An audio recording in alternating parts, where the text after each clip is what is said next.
बैठो बैठो बैठो जी बैठो बैठन दो अगे बैठन दो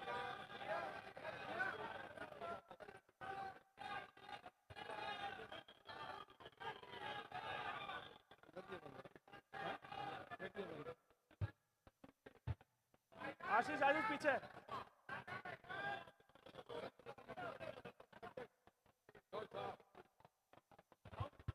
हेलो हरीश जी हरीश चौधरी जी हरीश सर हेलो नमस्कार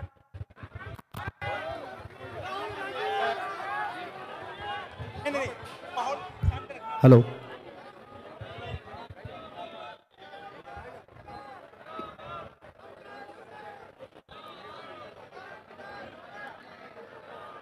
सबसे पहले सब तो पहला थानू सारिਆਂ ਨੂੰ बेनती है कि आराम नाल बैठो। कांग्रेस पार्टी सारी संगत ਨੂੰ बेनती है प्लीज आराम नाल बैठो। जो प्रोग्राम का मकसद है आप उस प्रोग्राम के मकसद ਨੂੰ पूरा करने वास्ते काम कर सकिए। सारिਆਂ ਨੂੰ बेनती है कि प्लीज आराम नाल बैठ जाओ। हेलो सब तो पहला मैं सरदार त्रिलोचन सिंह सूंद साहब ਨੂੰ बेनती करांगा कि वो आके बाबा साहेब डॉक्टर भीमराव अंबेडकर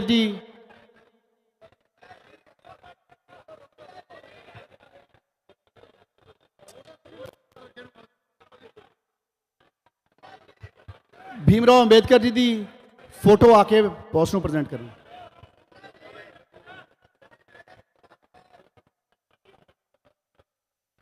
हुण मैं बेनती करदा सरदार युवराज सिंह जी कि वो आके शहीद आजम सरदार भगत सिंह जी की फोटो आके भेंट करन।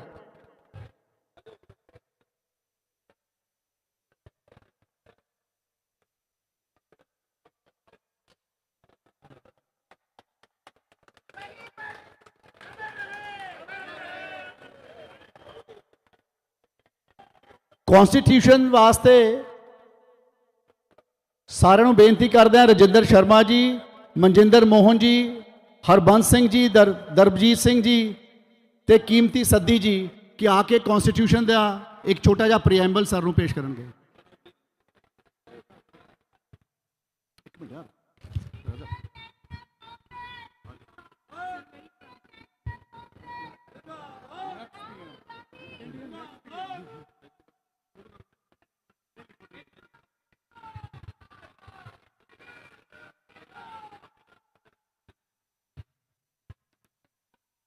सारिਆਂ ਨੂੰ बेनती है कि जिथे जिथे मेरे नौजवान वीर खड़े हैं प्लीज़ जिथे जगह मिलती है बैठ जाओ, नहीं पंडाल का जिहड़ा कनात है वो नेड़े जाके लाइन च लग जाओ ताकि लोगों का व्यू ऑबस्ट्रक्ट ना हो।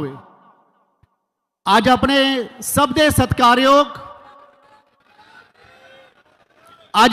दे सत्कारयोग नौजवान लीडर इस देश की गरीबां की आवाज़ जिस इंसान ने पूरे हिंदुस्तान दे 4000 किलोमीटर की यात्रा करके इस देश के लोगों की तकलीफ नूं समझण वास्ते इस देश दे विच आने वाले समय किस तरह की सरकार होवे और संगत किस किस गल तो पिछले 10 साल की बीजेपी की सरकार तो जूझ रही सी, उस मुद्दों नूं गरीबां नाल, किसानां नाल, मजदूरां नाल, भैणां नाल, भरावां नाल देश के कोने तो लैके दूजे कोने तक जिस नौजवान ने मेहनत की लोगों दी भावनावां नूं समझ के अज कांग्रेस पार्टी का चोण मनोरथ पत्र बना के देश के सामने रखा।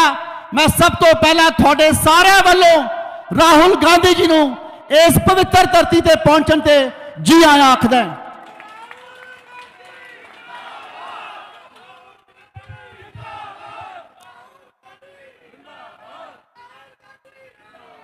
तुसी सारे जानते हो कि चोण चल रही है। बहुत सारे लोगों ने चोण 2-3 महीने लंबी चलाई कि शायद 3 महीने लंबी चोण चलाने नाल फायदा हो जाए। ਅੱਜ ਮੈਂ ਤੁਹਾਨੂੰ ਕਹਿਣਾ ਚਾਹੁੰਦਾ, ਦੇਸ਼ ਦੇ ਵਿੱਚ ਰਾਹੁਲ ਗਾਂਧੀ ਜੀ ਨੇ ਤੇ ਸਮੁੱਚੀ ਕਾਂਗਰਸ ਪਾਰਟੀ ਨੇ बहुत बड़े बड़े प्रोग्राम चले, चोन की कैंपेन चली, रोड शो चले, हर तरह की प्रचार चलिया, अड अड मुद्दे लोगों के नाल डिस्कस होए। साथियों ने अज सब तो वड्डी गल यह है कि अज असी सारे इकट्ठे हुए हैं। अज भावें सारा चोन प्रचार हिंदुस्तान दे विच खत्म होने ते आया, अखीरला पैड़ है। तुसी सोचोगे कि अज राहुल गांधी ने आके साथ ला ली। और मेरे भरावो, आज आप अपने सारे लोगों ने मिलकर इस देश के संविधान को बचाना है, जिस दे ऊपर सारा चोन प्रचार देश का खड़ा है, जिस दे पीछे आने वाला भविख खड़ा है। और थानू सारिआं पता है, जदों देश आजाद होया सी, आज राहुल जी ये पवित्र धरती है, शहीद आजम सरदार भगत सिंह की धरती, जिन्होंने इस देश की आजादी वास्ते बहुत सारे लोगों नाल मिलकर अपनी कुर्बानियां दित्तियां, शहादत दित्तियां, तां जाके देश आजाद होया सी।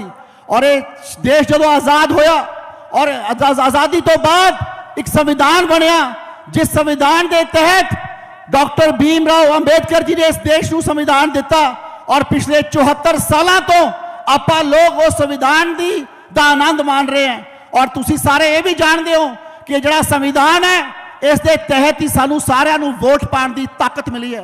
और जे तुसी देखते हो, सरपंच बनाना है, MLA बनाना है, MP बनाना है, जे कोई ना काम करे आप 5 साल बाद ओदी बदल कर देने हैं। अज मैं थानू सारिआं नू कहना चाहुंदा, जे अज साडे कोलों 1 तरीक नू गलती हो गई ते असीं संविधान नू कमजोर करने वाली पार्टी नू ताकत देती, तो मैं समझदा कि शायद सारी उम्र आपां नू दोबारा वोट पाने का मौका ना मिले। सो अज जरूरत है संविधान नू बचाउण दी, अज जरूरत है साडे वोट के अधिकार नू बचाउण दी, साडी जुबान नू बचाउण दी, साडे नौजवान बच्चों के कारोबार नू बचाउण दी, उन्हां दे रोजगार नू बचाउण दी। सो मैं ज्यादा कुछ ना कहंदा होया, राहुल जी ये बहुत बड़ा इलाका है श्री आनंदपुर साहब का, जिथे तुसी मैनू आशीर्वाद दे के भेजे। और पिछले 1 महीने तो ये सारे कांग्रेस पार्टी के वर्कर साहबाना ने मैनू इत्थे हत्थां ते चक के कांग्रेस पार्टी नू मजबूत करने वास्ते, इस इलाके चो थानू ताकत देने वास्ते बहुत सारा मेरा साथ देता है।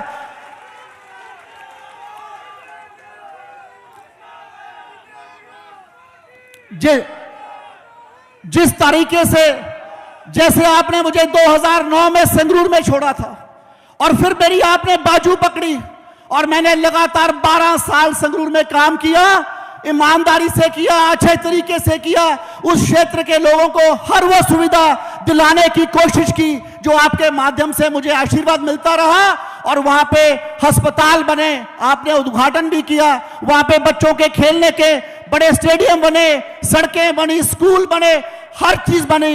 और आज पार्टी ने और आपके आशीर्वाद ने, खड़गे साहब के सहयोग ने मुझे आज यहां पर भेजा है। मैं यही बात कहना चाहता हूं, मुझे पता है आपका आशीर्वाद मेरे सिर पे बना रहेगा। इस देश की सरकार दे विच तुसी मुरे होकर पैरवाई करोगे, आने वाले समय श्री आनंदपुर साहब हल्के नू इस पंजाब का, देश का 1 नंबर का इलाका बना के थोड़ी रखांगे। सो मैं ज्यादा कुछ ना लैंदा होया, ज्यादा समा ना लैंदा होया, मैं थोड़े विच ते राहुल गांधी जी दे विच ज्यादा समा नहीं लेना, क्योंकि मैनू पता है तुसी आज इन्हां नू सुनना चाहते हो, मैनू तुसी 1 महीने तो सुन रहे हो। और मैं उम्मीद करदा कि आप सारे मिल के संविधान नू बचाने की जोश नाल आपां काम शुरू किया है, उन्होंने आने वाले समय पूरा करके इस देश दे विच राहुल गांधी जी नू पार्लीमेंट दे विच लीडर बना के भेजांगे। इन्नियां बेनतियां करदा होया तुहाडा सारिआं दा बहुत बहुत धन्नवाद। वाहिगुरू जी का खालसा, वाहिगुरू जी की फतेह।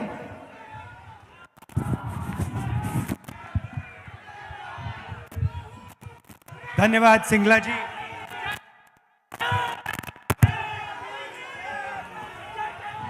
भगत सिंह जी की पवित्र भूमि पर आज यहां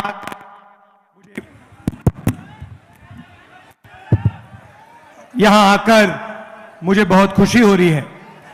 आप यहां गर्मी में आए, दूर दूर से आए, मेरी बात सुनने आए, इसके लिए आप सबको दिल से धन्यवाद करता हूं और आपका यहां स्वागत करता हूं। भाइयों और बहनों, ये जो चुनाव है, इस चुनाव में पहली बार हिंदुस्तान की इंडिपेंडेंस के बाद पहली बार संविधान पर आक्रमण हो रहा है। नरेंद्र मोदी जी, अमित शाह जी और बीजेपी के नेताओं ने साफ कह दिया है कि अगर वो चुनाव जीतेंगे तो वो अंबेडकर जी के संविधान को, गांधी जी के संविधान को रद्द कर देंगे, फाड़ के फेंक देंगे। अब सबसे पहले ये जो संविधान है, ये सिर्फ एक किताब नहीं है। और लोग कहते हैं कि ये संविधान आजादी के टाइम बना था, मगर वो सही नहीं है, क्योंकि इस संविधान में जो सोच है वो आजादी से बहुत पुरानी सोच है। वो गुरु नानक जी की सोच है। उसमें हिंदुस्तान के अलग अलग महापुरुषों की सोच है। फूले जी की सोच है, गांधी जी की सोच है, बुद्धा की सोच है, नारायण गुरु, बसवना, अलग अलग महापुरुषों की सोच इसके अंदर है। और जब बीजेपी के लोग, आरएसएस के लोग इस पर आक्रमण करते हैं तो वो हिंदुस्तान के इतिहास पे, हिंदुस्तान की हिस्ट्री पे, हिंदुस्तान का जो दिल है उस पर आक्रमण कर रहे हैं। तो इस चुनाव में सबसे जरूरी बात अंबेडकर जी का, गांधी जी का जो संविधान है उसकी रक्षा करने का मिशन है। और हम सब मिलकर, कांग्रेस पार्टी के कार्यकर्ता, कांग्रेस पार्टी के सारे नेता, हम सब मिलकर जनता के साथ यह काम पूरा करेंगे। शहीद भगत सिंह जी की बात करते हैं और उनके बारे में कहा जाता है कि वो हिंदुस्तान के लिए शहीद हुए। यह बिल्कुल सच है, मगर यह नहीं कहा जाता कि वो एक बहुत गहरे पॉलिटिकल थिंकर थे। और अगर आप उनकी सोच को देखें तो उनकी भी सोच संविधान में रिप्रेजेंटेड है। तो इसीलिए मैं यहां आया हूं आपसे कहने कि जो भी हिंदुस्तान के लोगों को मिला है, दलितों को मिला है, आदिवासियों को, पिछड़े वर्ग को, किसानों को, जो भी मिला है, जमीन का हक हो, रिजर्वेशन हो, पब्लिक सेक्टर हो, जो भी मिला है इस किताब के माध्यम से मिला है। और आज बीजेपी के लोग खुलकर इस पर आक्रमण कर रहे हैं। आपके सवाल हो, 2-3 सवाल हो जो आप मुझसे पूछना चाहें, पूछिए प्लीज, मैं आपके जवाब देता हूं। 1 सेकंड माइक दे देंगे आपको। कौन कौन सवाल पूछेगा? यहां से पूछेंगे। बोलिए बोलिए।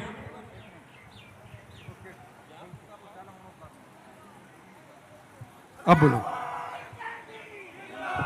पूछो पूछो। ਵਾਹਿਗੁਰੂ ਦਾ ਖਾਲਸਾ, ਵਾਹਿਗੁਰੂ ਦੀ ਫਤਿਹ। ਬੇਨਤੀ ਇਹ ਆ ਵੀ ਅਸੀਂ ਤੁਹਾਨੂੰ ਕਾਮਯਾਬ ਬਣਾਵਾਂਗੇ। ਨਰੇਗਾ ਵਾਲੀਆਂ ਬੀਬੀਆਂ ਦੀ 400 ਰੁਪਈਆ ਦਿਹਾੜੀ ਹੋਣੇ ਚਾਹੀਦੀ ਆ। ਬੱਚੇ ਸਾਡੇ ਭੁੱਖੇ ਮਰਦੇ ਆ, ਉਹਨਾਂ ਨੂੰ ਨੌਕਰੀਆਂ ਦਿਵੋ। ਉਹਨਾਂ ਦੇ ਬੱਚਿਆਂ ਦੀ ਜ਼ਿੰਦਗੀ ਜ਼ਿਆਦਾ ਖਰਾਬ ਹੋਈ ਹੋ, ਨਸ਼ੇ ਤੁਸੀਂ ਬੰਦ ਕਰਾਓ। देखिए, थोड़ी थोड़ी मैं पंजाबी समझ जाता हूं तो कोशिश करता हूं। हमने मैनिफेस्टो में लिखा है कि नरेंद्र मोदी जी ने 22 लोगों के लिए सरकार चलाई है, अरबपति बनाने का काम किया है। मजदूरों को आज मनरेगा में 250 रुपए मिलते हैं। 4 जून के बाद हिंदुस्तान के सब लोग जो मनरेगा में काम कर रहे हैं उनको 400 रुपए मिलेगा। हमने ये कह दिया है, हम इसको कर देंगे। दूसरी बात, आशा और आंगनवाड़ी में जो महिलाएं काम करती हैं उनकी जो आमदनी है, हमें लगता है कि वो बहुत कम है। 4 जून के बाद उसको भी हम दुगना कर देंगे। और आखिरी बात, सरकारी ऑफिसेज में, पब्लिक सेक्टर में नया फैशन बना है कि मजदूरी टेम्पररी बेसिस पे कॉन्ट्रैक्टर बेसिस पे करी जाती है। हम इसको बंद करना चाहते हैं। हम चाहते हैं कि अगर कोई भी सरकारी ऑफिस में काम करे, पब्लिक सेक्टर में काम करे, तो वो कॉन्ट्रैक्ट बेसिस पे काम ना करे, वो परमानेंट बेसिस पे काम करे, उसे इज्जत मिले, रिस्पेक्ट मिले, पेंशन मिले। तो ये भी हम करने जा रहे हैं सरकारी ऑफिसेज में। और पब्लिक सेक्टर में हम ठेकेदारी प्रथा को बंद कर रहे हैं और परमानेंट जो पहले होता था, परमानेंट नौकरी हम फिर से दिलाने का काम करेंगे। जहां तक आपने ड्रग्स की बात कही है, यह बात सबसे पहले मैंने यहां पंजाब में आकर उठाई थी और लोगों ने मेरा मजाक उड़ाया था। और आप बिल्कुल सही कह रही हैं, पंजाब से ये जो ड्रग का मेनेस है, इसको मिटाना है। और इसमें कांग्रेस, ये काम कांग्रेस पार्टी कर सकती है और ये लोग नहीं कर सकते, नहीं कर सकते हैं। तो ये जब कांग्रेस पार्टी की यहां सरकार आएगी, जो आने वाली है, तब हम इसको बिल्कुल तेजी से मिटा देंगे यहां से। वो तो आएगी आएगी आएगी। धन्यवाद। बैठिए।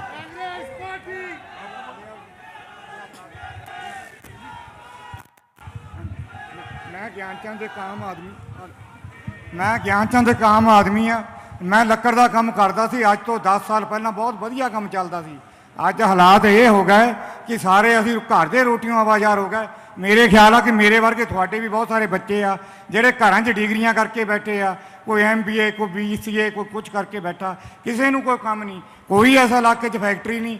ਬਹੁਤ ਲੋਕ ਦੁਖੀ ਆ। ਮਹਿੰਗਾਈ ਇੰਨੀ ਹੋ ਗਈ, ਜਿਹੜਾ ਸਿਲੰਡਰ 350 ਦਾ ਸੀ ਅੱਜ 1200 ਦਾ ਹੋ ਗਿਆ। ਹੁਣ ਮੋਦੀ ਸਾਹਿਬ ਨੇ ਸਾਰਾ 100 ਰੁਪਈਆ ਘਟਾ ਕੇ ਮੈਨੂੰ ਲੱਗਦਾ 1500 ਦਾ ਫਿਰ ਕਰਨੇ ਨੂੰ ਫਿਰਦਾ। ਤੁਸੀਂ ਬਿਲਕੁਲ ਮੋਦੀ ਨੂੰ ਵੋਟ ਨਹੀਂ ਪਾਣੀ। ਵੋਟ ਸਾਡੇ ਆ ਪ੍ਰਧਾਨ ਮੰਤਰੀ ਦੇ ਜਿਹੜੇ ਹੱਕਦਾਰ ਆ, ਇਹਨਾਂ ਨੂੰ ਵੋਟ ਦਿਓ ਤਾਂ ਕਿ ਇਹਨਾਂ ਨੂੰ ਵੋਟ ਪ੍ਰਧਾਨ ਮੰਤਰੀ ਬਣਾਈਏ, ਤਾਂ ਕਿ ਅਸੀਂ ਆਪਣੇ ਹੱਕ ਲਈਏ। ये आपने जो बोला, ये आपने बिल्कुल सही बोला है कि नरेंद्र मोदी जी ने हिंदुस्तान की अर्थव्यवस्था को रोक दिया है और जो छोटे बिजनेस वाले हैं, स्मॉल मीडियम बिजनेस वाले हैं, हाथ से जो काम करते हैं, उनको सबको खत्म कर दिया है। 2-3 तरीके से किया है। सबसे पहले उन्होंने पूरा का पूरा सपोर्ट अदानी जैसे लोगों को दिया है। अब अदानी जैसे लोग जो हैं, जब ये इनको पैसा देते हैं तो ये पैसा हिंदुस्तान में खर्च नहीं करते हैं। ये पैसा अमेरिका में जाके, जापान में जाके, दुबई में जाके ये लोग खर्च करते हैं। तो इससे हिंदुस्तान की अर्थव्यवस्था को फायदा नहीं होता। पहली बात यह है। दूसरी बात, नरेंद्र मोदी जी ने छोटे व्यापारियों को मारने के लिए गलत GST और नोटबंदी की। मीडिया कहता है कि नोटबंदी और GST से देश को फायदा हुआ है, मगर सच्चाई यह है और पूरा हिंदुस्तान जानता है कि नोटबंदी और GST ने हिंदुस्तान का नुकसान किया और खासतौर से जो छोटे बिजनेसेस हैं उनको खत्म किया। अब देश में रोजगार छोटे बिजनेसेस देते हैं। अंबानी जी देश को रोजगार नहीं देते, अदानी जी रोजगार नहीं देते। तो मैं आपको अपनी सोच के बारे में बताना चाहता हूं। हमारा प्लान क्या है? सबसे पहले किसानों को हम गारंटीड कानूनी मिनिमम सपोर्ट प्राइस दे रहे हैं, तो और उनका कर्जा माफ करने जा रहे हैं। तो अब किसानों के जेब में इंडिया गठबंधन की सरकार पैसा डालेगी, पहला काम। दूसरा काम जो मैंने अभी आपको कहा, मजदूरों को 250 रुपए नहीं 400, आंगनवाड़ी और आशा महिलाओं को दुगना, उनके बैंक अकाउंट में पैसा डाल रहे हैं।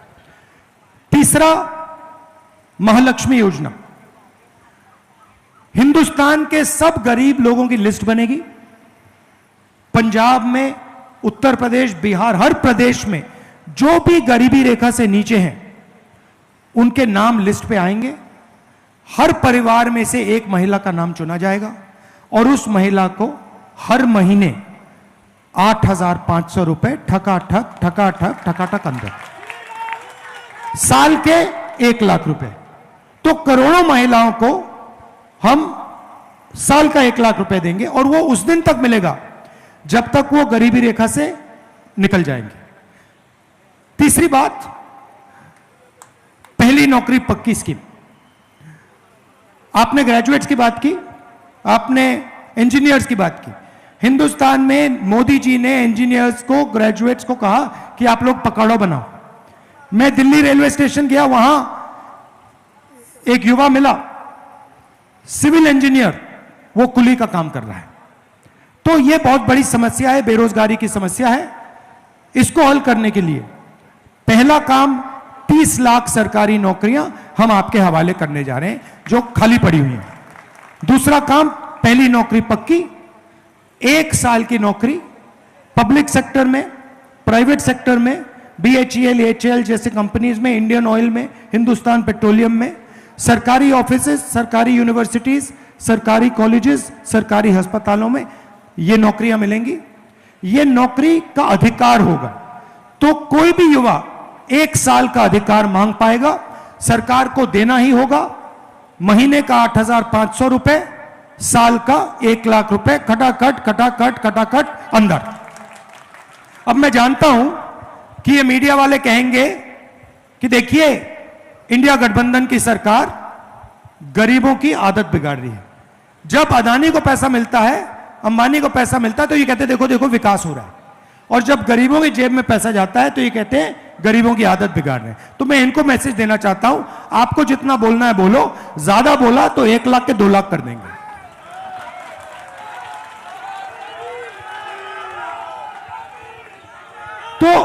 तो हमारा आइडिया क्या है, जो नरेंद्र मोदी जी ने आपके जेब से निकाला, गलत GST लगाकर, नोटबंदी, अदानी की मदद करके, किसान का जो बिल लाए, जो आपने उनके जेब से निकाला पिछले 10 साल, वो हम आपके जेब में डालना चाहते हैं।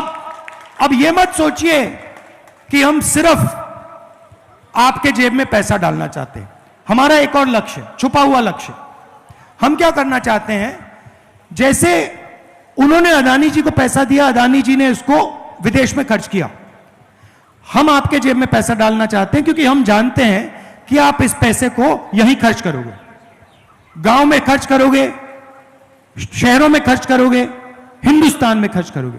जैसे ही आप ये पैसा खर्च करना शुरू करोगे, कैसे खर्च करोगे, कोई शर्ट खरीदेगा, पैंट, जूते, camera, mobile phone, motorcycle, scooter, ये चीजें खरीदोगे।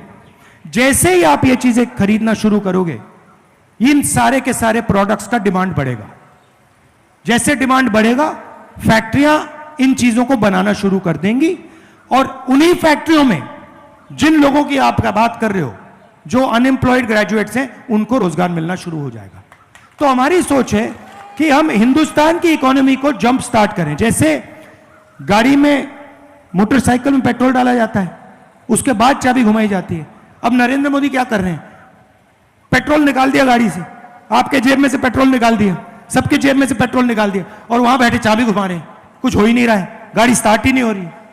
तो इसीलिए हम आपके जेब में पैसा डाल रहे हैं, और हम लाखों करोड़ रुपए डालेंगे, किसानों को देंगे, मजदूरों को देंगे, छोटे व्यापारियों को देंगे, युवाओं को देंगे, महिलाओं को देंगे। उसके बाद जैसे ही हम चाबी घुमाएंगे, गड़गड़ गड़गड़ गड़ स्टार्ट हो जाएगा, खटाखट खटाखट खटाखट इंजन स्टार्ट हो जाएगा। और उससे पहले फटाफट फटाफट फटाफट नरेंद्र मोदी को आउट कीजिए।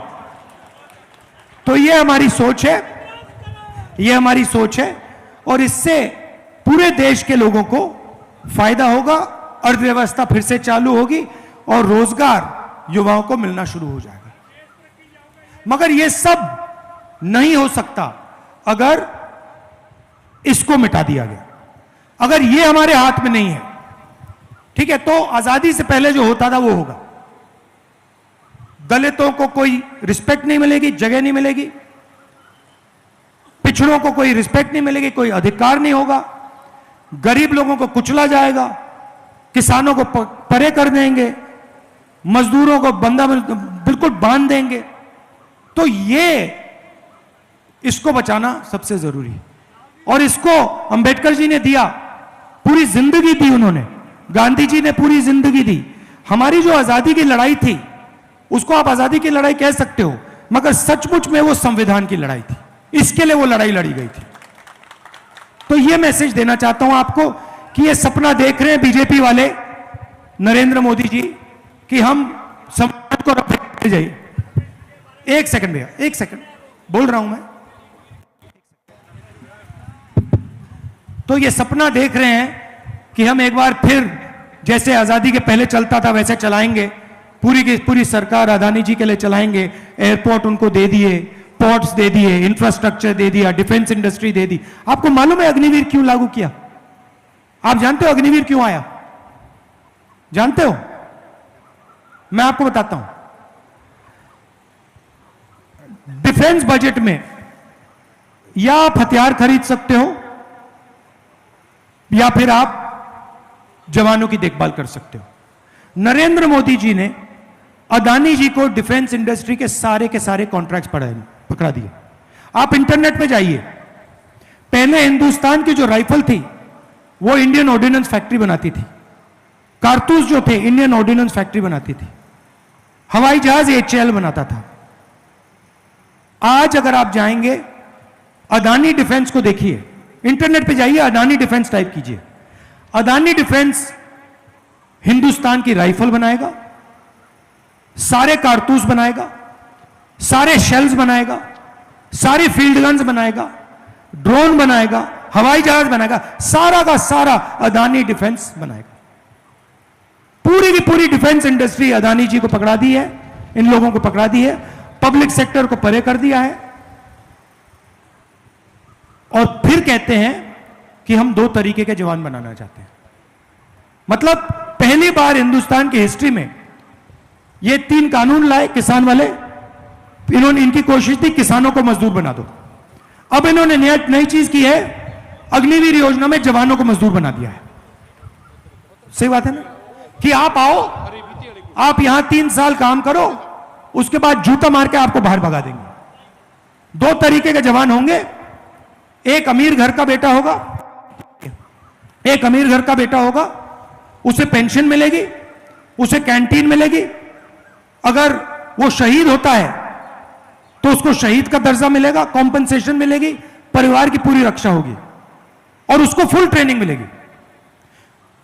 और गरीब घर के बेटे को कहते हैं कि भैया आपको 6 महीने की ट्रेनिंग देंगे, चाइना के सामने खड़ा कर देंगे, चाइना के जो सैनिक है उनको 5 साल की ट्रेनिंग होगी, आप उनसे लड़ोगे, आपकी 6 महीने की ट्रेनिंग, उनकी 5 साल की ट्रेनिंग, नतीजा सबको मालूम है। और जब आप शहीद होगे तो हम आपको ना शहीद का दर्जा देंगे, ना कॉम्पनसेशन देंगे, ना आपकी फैमिली की रक्षा करेंगे। तो 2 तरीके के शहीद बना दिए हैं, एक अमीर घर का बेटा, दूसरा गरीब। और गरीब वाले से कह रहे हैं कि भैया आपको 3-4 साल बाद निकाल देंगे, पेंशन नहीं देंगे, शहीद का दर्जा नहीं देंगे। ये हमारे लिए एक्सेप्टेबल ही नहीं है। ये सेना का अपमान है, देशभक्तों का अपमान है, आर्मी का अपमान है, इसको हम एक्सेप्ट नहीं करेंगे। जैसे ही हमारी सरकार आएगी, पहला काम होगा अग्निवीर योजना को फाड़ के कूड़ेदान में फेंक देंगे। हमें 2 तरीके के शहीद नहीं चाहिए, हमें सिर्फ एक तरीके का शहीद चाहिए जिसकी रिस्पेक्ट हो। शहीद भगत सिंह जी जैसे, उनकी रिस्पेक्ट है, सब लोग इज्जत देते हैं। यहां पे अभी म्यूजियम बनाया, स्टैचू बनाई, स्मारक बनाया, हर शहीद की ऐसी इज्जत होनी चाहिए। अभी 2 दिन पहले मैं एक अग्निवीर से जाके मिला, अग्निवीर के परिवार से जाके मिला जो शहीद हुआ। अभी उसको कॉम्पनसेशन नहीं मिली है, उसको शहीद का दर्जा नहीं मिला है, उसको देश भूल गया है। तो ये तो एक्सेप्टेबल ही नहीं है, इसको हम एक्सेप्ट करने को तैयार ही नहीं है। इसलिए हम इसको फाड़ के फेंक देंगे, जैसे पहले हुआ करता था। जवान मजदूर नहीं होगा, जवान जवान होगा और जवान को पूरी रिस्पेक्ट मिलेगी। धन्यवाद।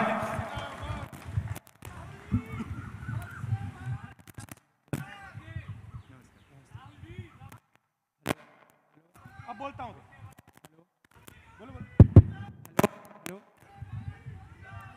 हेलो सर, मैं वॉलीबॉल इंडिया ਨੈਸ਼ਨਲ ਪਲੇਅਰ ਹੂੰ। ਹਾਂਜੀ, ਤੇ ਪੰਜਾਬ ਦੇ ਵਿੱਚ ਬਹੁਤ ਨਸ਼ਾ ਵੱਧ ਗਿਆ ਤੇ ਨੌਕਰੀ ਵੀ ਨਹੀਂ ਮਿਲਦੀ ਪਈ, ਤੇ ਪੰਜਾਬ ਨੂੰ 골ਡ ਸਿਲਵਰ ਸਭ ਕੁਝ ਦੇਖ ਲਿਆ ਦਵਾ ਕੇ, ਤੇ ਸਰਕਾਰ ਨਹੀਂ ਕੁਝ ਕਰ ਰਹੀ। ਤੇ 23 ਈਅਰ ਮੇਰੀ 올ਡ ਈਅਰਸ ਹੋ ਗਿਆ, ਤੇ ਬਾਕੀ ਸਕੂਲ ਵਾਲੇ ਤੇ ਕਾਲਜ ਵਾਲੇ ਵਜ਼ੀਫਾ ਕੋਈ ਨਹੀਂ ਦੇ ਰਹੇ, ਤੇ ਬਸ ਇਹੀ ਧੱਕਾ ਚੱਲ ਰਿਹਾ ਪੂਰਾ, ਤੇ ਲੜ ਰਹੇ ਆ ਪੰਜਾਬ ਦੇ ਨਾਲ। ਪੂਰਾ ਮੈਡਲ ਵੀ ਦਿਵਾ ਰਹੇ ਆ, ਆਲ ਇੰਡੀਆ ਨੈਸ਼ਨਲ ਸਭ ਖੇਡ ਲਏ ਆ, ਤੇ ਮੈਡਲ ਵੀ ਹੈਗੇ ਆਪਣੇ ਕੋਲ, ਤੇ ਬਟ ਫਿਰ ਵੀ ਇੱਥੇ ਰੋਲ ਰਹੇ ਆ ਸੜਕਾਂ ਦੇ ਆ 'ਚ। अच्छा लगा आपसे। तो इसी चीज को हम सॉल्व करना चाहते हैं, इसीलिए हम पहली नौकरी पक्की स्कीम ला रहे हैं, 30 लाख युवाओं को रोजगार देने का काम कर रहे हैं और आपके जेब में हम पैसा डालकर अर्थव्यवस्था को चालू करने की कोशिश कर रहे हैं। आपने रिजर्वेशन की बात उठाई। देखिए, हिंदुस्तान में 50% पिछड़े वर्ग के लोग हैं, 15% दलित, 8% आदिवासी, 15% माइनॉरिटी, 5% गरीब जनरल कास्ट, 90% से ज्यादा ये लोग हैं। बीजेपी के लोगों ने साफ कहा है कि हम रिजर्वेशन को खत्म कर देंगे। आरएसएस के चीफ ने कहा है कि रिजर्वेशन से देश को नुकसान होता है। हमारे मैनिफेस्टो में साफ लिखा है, आज जो 50% की लिमिट है रिजर्वेशन को पर, उसको हम हटा देंगे और रिजर्वेशन को बढ़ा देंगे, क्योंकि हमारा काम 90% के लिए काम करने का है। हमारा काम 1% के लिए काम करने का नहीं है। हम जाति जनगणना कराएंगे, इकोनॉमिक सर्वे कराएंगे, संस्थाओं का सर्वे कराएंगे और हिंदुस्तान की जो सच्चाई है, भागीदारी की जो सच्चाई है, कितनी भागीदारी किसके पास है, वो हम देश के सामने रख देंगे। आप सब आए, गर्मी का समय है। हाँ, एक है। अच्छा, सत्कारयोग साथियों, जवान दे मैं दूसरी बारी दर्शन कर रहा।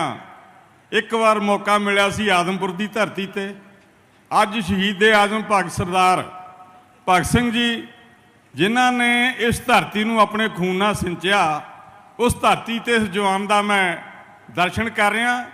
इन्हां दे दादी माँ की जो कारगुजारी सी, वो तो असीं बड़े प्रभावित सी। कोई गरीब नहीं सी रुलदा, हर बन का हक मिलता सी, गरीबां नूं नौकरियां मिलदियां सी, गरीबां दे बच्चे स्कूलों में वजीफे मिलते सी, उन्हां नूं किताबां फ्री मिलदियां सी। ते अज देखो भी की हो रहा।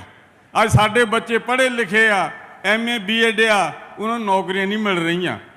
साथियों, मैं एक बहुत ही छोटे जिहा गरीब परिवार विच उठिया, तो मैं तो अपने आप नूं भाग्यशाली समझदा भी जिन्हां पिंडां दे विच कदी फसल नहीं सी हुंदी।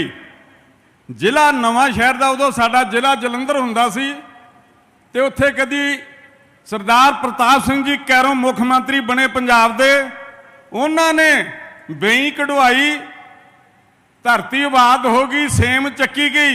अज सज्जणों, साडे पिंडां दे विच 25-25 कुआंटल कणक ते 35-35 कुआंटल झोना निकल रहा। पर दुख की गल यह आ, ये पंजाब के लोग मेहनती आ, ईमानदार आ, पर जेडे साडे ना राजे आ, पहला प्रजा राजा दे वेले सुखी हुंदी सी, अज प्रजा दुखी आ। मैं राहुल जी तुहानूं इक्को बेनती करनी चाहुंदा, इन्हां पंजाब दे लोकां नूं ना भुल्लिओ, ये तुहाडे नाल खड़े आ। मैं गल्लां कहणीआं, तुहाडा इस धरती ते आउण ते धन्नवाद, दिलों धन्नवाद करदा। जी आया। वाहिगुरू जी का खालसा, वाहिगुरू जी की फतेह।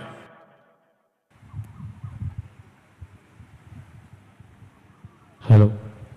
तो आप सबका मैं दिल से धन्यवाद करना चाहता हूं और आखिरी बात कहना चाहता हूं, 10 साल आपने हिंदुस्तान को प्रधानमंत्री दिया, मनमोहन सिंह जी दिए, और उन्होंने देश को, अर्थव्यवस्था को सही तरीके से चलाया था। तो पंजाब का रोल रहा है हिंदुस्तान को चलाने में। आप हिंदुस्तान को रास्ता दिखाते हो, आप देश को भोजन देते हो और देश को डायरेक्शन देते हो। तो आपकी जिम्मेदारी है कि ये जो आक्रमण बीजेपी के लोग, आरएसएस के लोग आप पर कर रहे हैं, संविधान पर, पंजाब पर, इसको आप रोकिए और भारी बहुमत से यहां पर कांग्रेस पार्टी के कैंडिडेट सिंगला जी को आप जिताइए। आप सबका दिल से धन्यवाद करता हूं। नमस्कार, जय हिंद, सत श्री अकाल।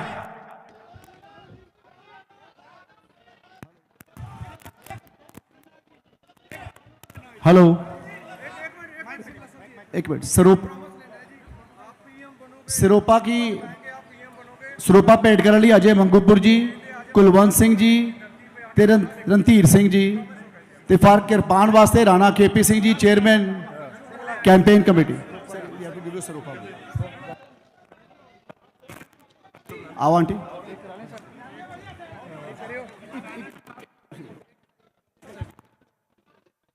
Aunty La low.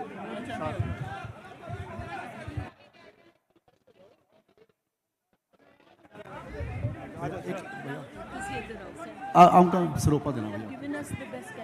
Now you have to make him win.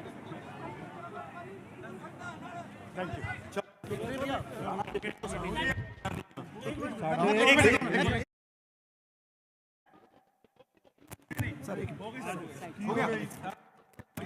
Rana एक मिनट मैं करवाना जी, एक मिनट एक मिनट मैं करदा। राणा केपी जी सिरोपा भेंट करांगे। ਅਸੀਂ ਇਦਾਂ ਦੀ ਗਰਮੀ 'ਚ ਆਏ ਆ ਮੈਂ ਕੀ ਬਾਤ ਹੈ।